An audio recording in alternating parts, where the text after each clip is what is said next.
TV, what's going on? This your boy Rody, and I got my best friend next to me, T.O. Yes, sir. We are doing our top 5 hip-hop albums of 2015. 1, 2, 3, 4, 5, 6, 7, 8, 9. It's the 10 crack commandments. Wow. Alright, y'all, welcome back. We about to get to this top 5, man. Man. We took some time out for the past about 2 or 3 weeks to put our heads together and see what was our individual personal top 5 albums of the year. Okay. So we're going to give you those right now, starting with T.O. What's your number 5? My number 5 is Jeezy. The Snowman. Church in These Streets. It sounded real mature for him. I liked it. He was making solid lyrics on every track. Almost every track was replayable. Almost every track. I had a really good time enjoying myself listening to this album. I replayed it a couple times. I didn't put that on my top 5, but it did make like in our list, in my list of top 10 albums for the year. Okay. I agree that this was definitely a mature Jeezy. It had a lot of great songs, not singles, which is good in my opinion. Make something that flows with the album, not something that you're just trying to get on the radio. A lot of good songs, a lot of good workout songs. Definitely a mature Jeezy. Respected it a lot, so that is a good album to put on. My number 5 was actually Kendrick's To Pimp a Butterfly. Amazing. Now, it took some time for me to get used to this album. I'm sure with all hip-hop Kendrick fans, nothing like his previous works that he dropped, but definitely more black power, self-empowerment album, giving you knowledge. Not so much of the heavy kind of quick rhymes that he's used to, but it does make you think. I had to listen to it again to make sure that it's something that I would like. Yeah. And it turned out to be pretty good, so it did get my number 5. My number 5. Your number 5. My number 4 was Game's album. West Coast song, huh? Yeah, and like I told you, man, banging on the set. he had a Biggie Smalls verse. It was, I don't know the track, but he was just standing on my Ferrari with Diddy. And man, let me tell you something about this album, man. Yeah, it was a new game. I've never heard him sound like this. This was amazing. This was an amazing album. It was cool because he released the first disc a week first, and then the second disc a week later. I've never really seen somebody do a double disc separately like that, which is pretty cool. Yeah, it was a really good game out. 15, 16 songs per disc, so it was definitely a dope album. It's definitely top 5. It's a good album. Yeah. My number 4 was Logic. The cat from Maryland, light skin. Well, he might look white to most people, but he rapped like a nigga. The dude is amazing. I really enjoyed this album. I've been a Logic fan since his first album came out. Never heard of him until I saw the album on my Google Play account, and I listened to this album. Dope theme, really cool, way of progressing the album. He hired some high quality actors for voice acting. Yes, he did. It was definitely a great album. Great songs. I really can't think of any singles. He came out with some song, Jesus something, but it was a dope song. Jesus, I think. Yeah, Young Jesus. Yeah. He also had another song with this dude named Lambo, which reminded me of a song he had Fat Joe and Big Pun had called Twins. Like they're kind of going back and forth. It was real dope. It was real dope. So that's why I put my number 4. Great album. My number 3 was Wale's album.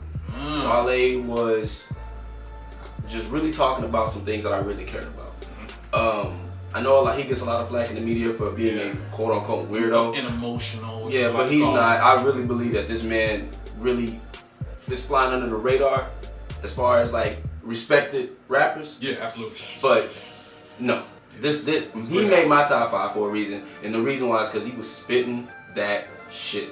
And that made my number 3. Wale's album was amazing. I've been a Wale fan since he first started dropping these mixtapes about nothing, the album about nothing, more about nothing, this whole series theme of Seinfeld.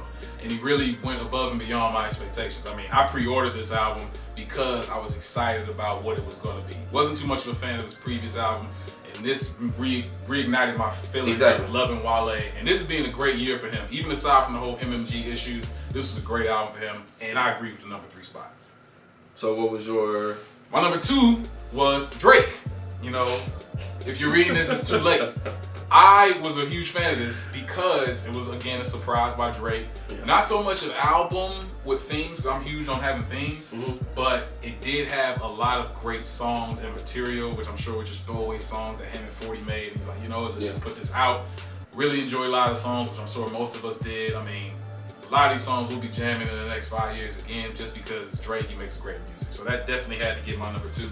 Great body of work, not so much a theme, but great replayability, and enjoyed listening to it time and time again. It was a really, it came out around my birthday, and for my whole birthday month, I was just Drake. I replayed it. Did not make my top 10. but it was definitely a solid album. And for my number 2 was Big Sean. Whoa there, boy. Kanye West is on there. He did a lot of production for the album. Big Sean. Name another Big Sean album that sounds like this. None. Because I used to hate Big Sean before this album.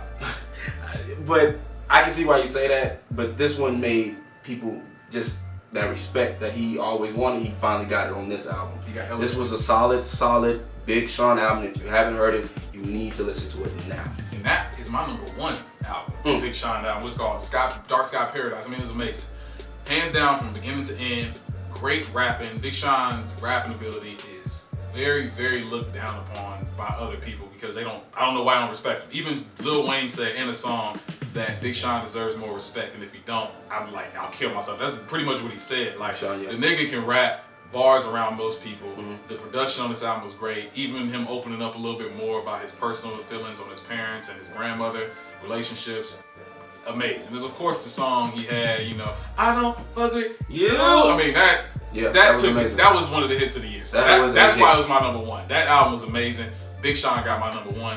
What about you? My number 1 album, Def Jam, you finally did something right.